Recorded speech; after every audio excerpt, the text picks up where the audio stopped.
2 years கழித்து smoke hub barbecue Porur வந்து நாங்கள் ரீவிசிட் பண்ணியிருந்தோம். இந்த டைம் எங்கள் எக்ஸ்பீரியன்ஸ் எப்படி இருந்ததுன்னு இந்த வீடியோவில் பார்க்கலாம். கிட்ஸ் ப்ளே ஏரியா எப்பயும் மாதிரி என்ஜாய் பண்ணுற மாதிரி தான் இருந்தது.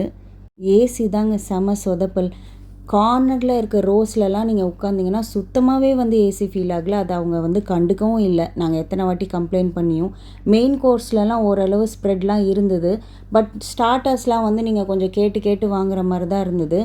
ஆவரேஜ் டேஸ்ட்டில் இருந்ததுங்க, முன்னாடி மாதிரி கண்டிப்பாக இல்லை.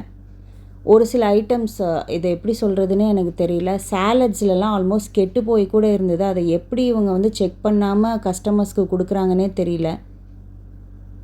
இது செகண்ட் டைம் வந்து எனக்கு ரொம்பவே வந்து ஹாரபிளாக தாங்க ஃபீல் ஆச்சு. ஏன்னா வந்து பார்த்திங்கன்னா ஃபுட் குவாலிட்டி வந்து அவங்க கண்டிப்பாக இம்ப்ரூவ் பண்ணணும்.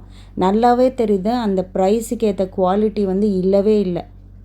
ஸோ தயவு செஞ்சு இந்த பார்பிக்கு போகிறதுக்கு முன்னாடி யோசிச்சுக்கோங்க.